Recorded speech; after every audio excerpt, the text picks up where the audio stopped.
You have no idea how good you've got it. Well, in the old days, we used to have to hand wire our microcontroller circuits in the snow, walking uphill both ways. Sorry, old dad joke. Software professionals know all about software dev kits, this development environment that allows us to build upon the work of others, kind of standing on the shoulders of giants. Turns out there's such a thing as hardware kits too, and in many of my classes, I have my students use them for a number of reasons. You know, for the past couple of years, we've been talking a lot about theory, and occasionally I've been using JavaScript to put that theory into practice. But some of the concepts we're talking about, well, they require hardware.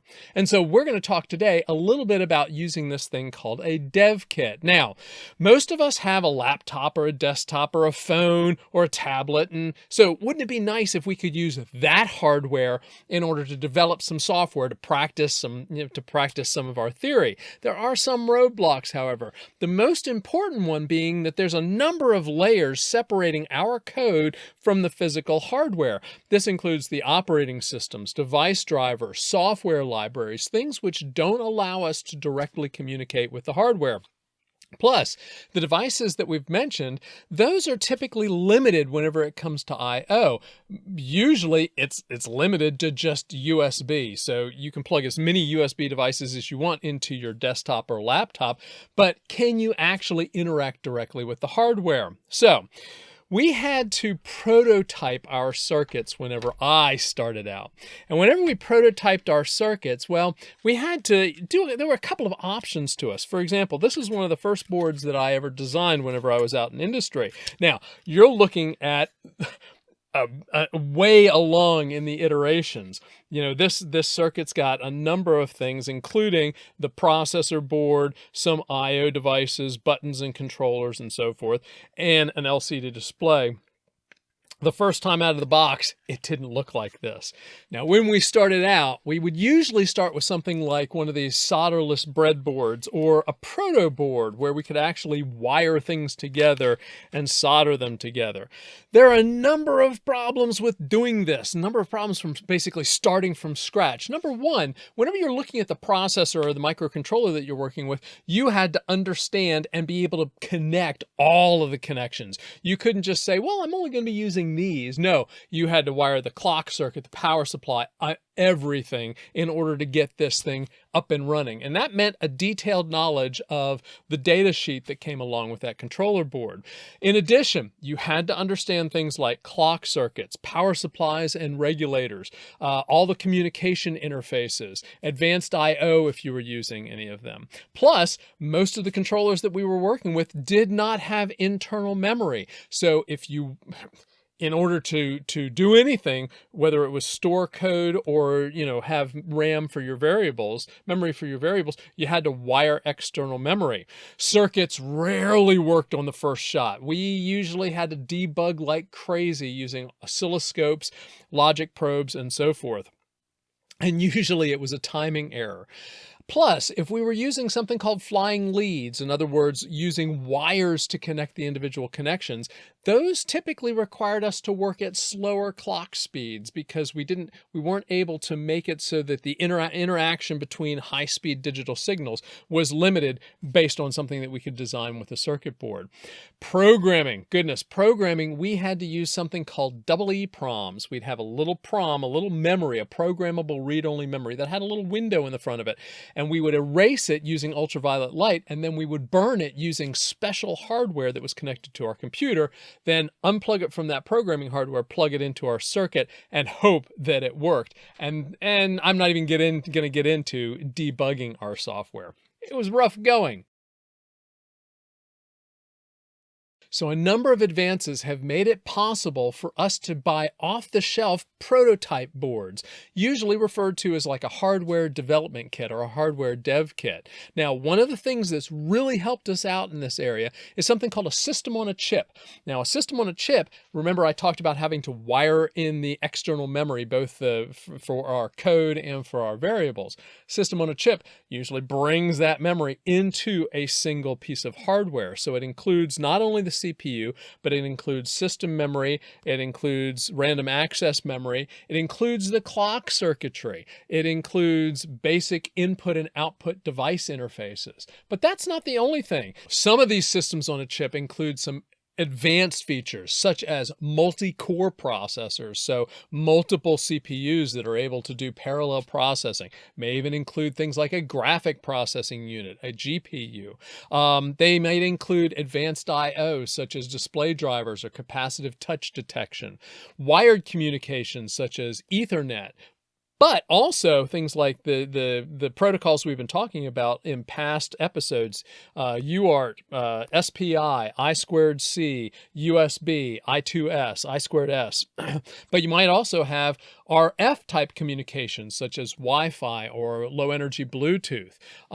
Other advanced things on these systems on the chips might include direct memory access, DMA, which we've also talked about in past episodes, real-time clock and power monitoring. All these things are very helpful for us to start out with a good foundation of a nice working processor board before we start trying to access the hardware directly. In addition to the system on a chip, though, we've had other advances, such as ubiquitous connectivity with USB and having little chips, USB bridges that allow us to connect USB to these systems on a chip. Improved voltage regulation through things like low dropout regulars or DC to DC converters. These allow us to have much smaller power supplies on our devices, allowing us to miniaturize these circuit boards.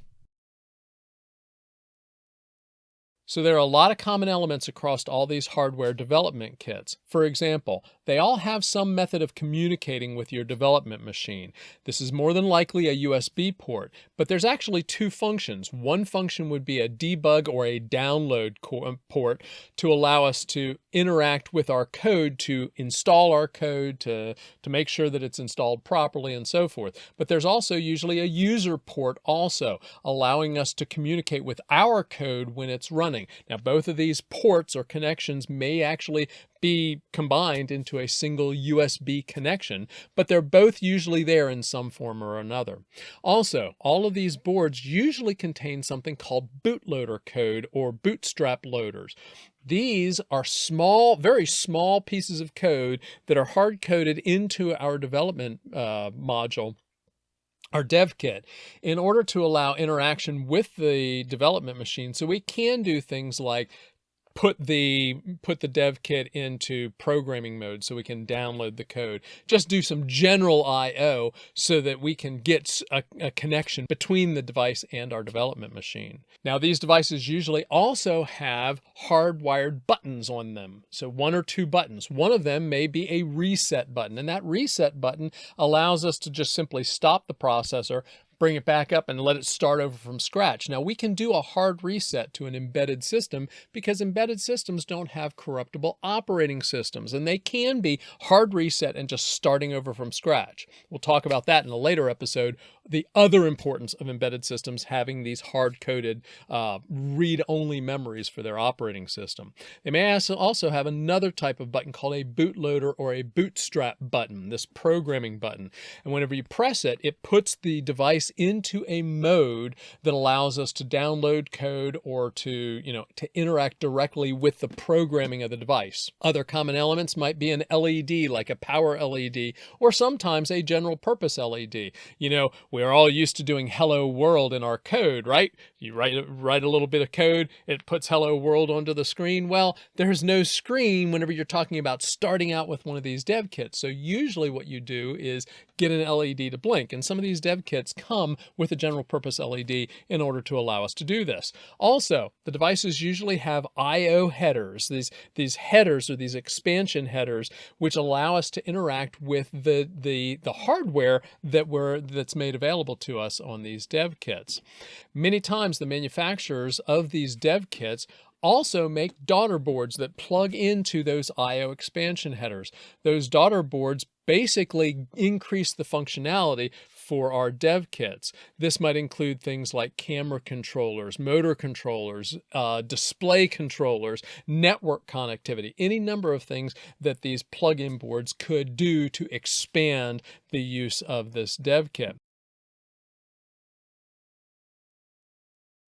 I am now going to bore you with a short history of my experience with these dev kits, these hardware dev kits. This is the first one that I ever used. This is a Motorola 68HC11 evaluation board. It has, inside of this CPU, it has burned into its read-only memory a bootloader. Whenever you hit this reset button, it allows you to communicate through this serial port to a dev machine. In order to do things like download code or interact with the device. It has an I/O expansion header here. This I/O expansion header here gave you connections to every single one of the pins on this CPU. Of course, we have a reset button. We have some power inputs here.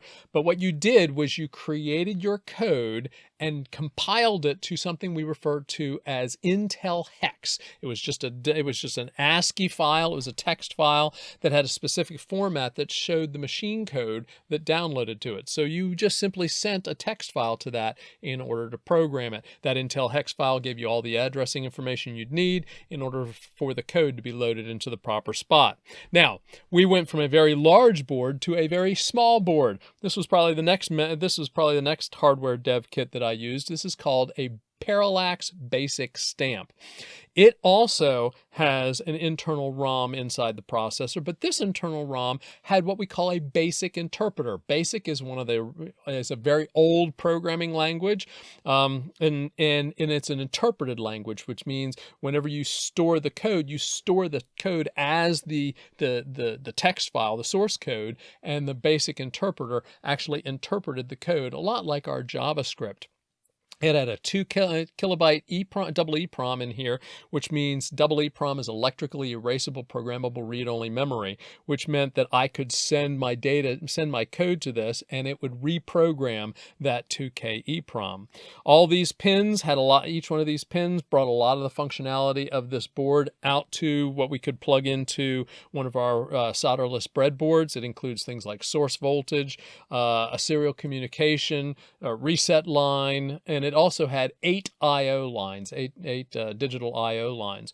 Programming was performed by burning the EEPROM, but instead of requiring special hardware, we simply sent our program through the serial communications line in order to burn it. Now, this next one, most of you have probably seen, an Arduino. This is one of many variants that are out there of this open source hardware that aligns really closely with the modern dev kits. The Arduino Uno is about, I don't know, $18 or so, but there's multiple versions out there. It has much of the things that we've been talking about. We've got a reset button here that allows us to reset and start our code over from scratch inside the Arduino. There's a USB bridge in here, which allows us to communicate both for debugging and programming and for our user interface through our USB port here. Something that we started with this one, instead of needing an external power supply, you actually could pull the 5 volts coming off of your USB connection in order to drive this. But if you wanted to, you could also just plug 5 volts in to the power input to this, not have the USB connected, and have it run as a standalone system without being connected to your development machine. It has a larger I/O expansion header here, which includes things like both digital and analog input and output. Now, the analog output is actually pulse width modulation, which you can go back to an earlier video and see what we talk about with there.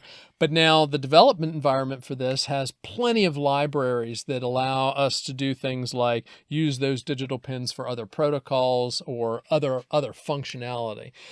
This does come with hardware, with the daughter boards. In the case of the Arduino, they usually refer to these as shields. You've probably heard of the Raspberry Pi, and the Raspberry Pi is actually a single board computer. It's a full-blown computer in itself, but the Raspberry Pi organization actually made a smaller hardware dev kit called the Raspberry Pi Pico, and here's one of them here. Once again, it has all the same functionality that we're talking about with these modern hardware development kits. We have a USB port, which can be used to supply voltage to the board, can be used to download code, and to act as a user interface to your software.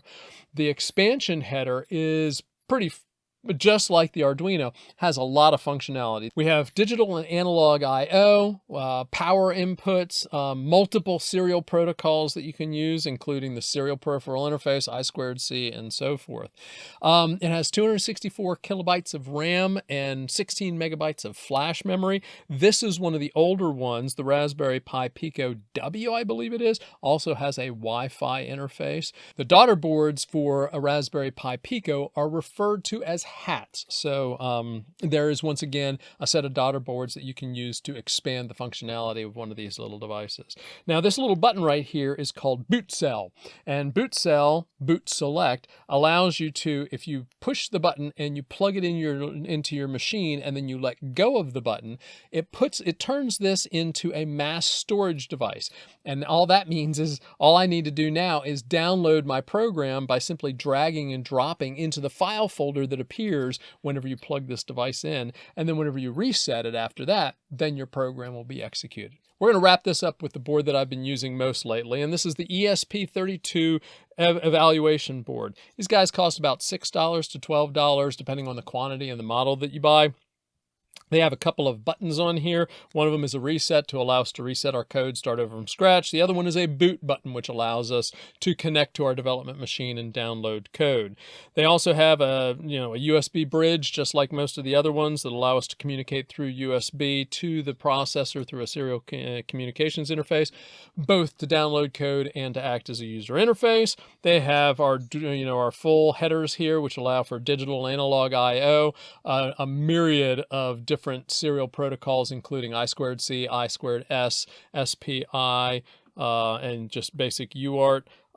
They have an LED, but not all of them have a general purpose LED. They have a power LED, but some of them have a general purpose LED that allow us to do that hello world with blinking LEDs. It also has a couple of wireless connections, including Wi-Fi and Bluetooth Low Energy. This is probably the one that we're going to do a couple of experiments with in the coming videos. So we've got a lot of options to move forward with in terms of these hardware development kits. The coming weeks, we will show which one we're going with, probably the ESP32, regardless of what we go with. The important thing to remember is that while the scope of computing is immense, it's all just ones and zeros.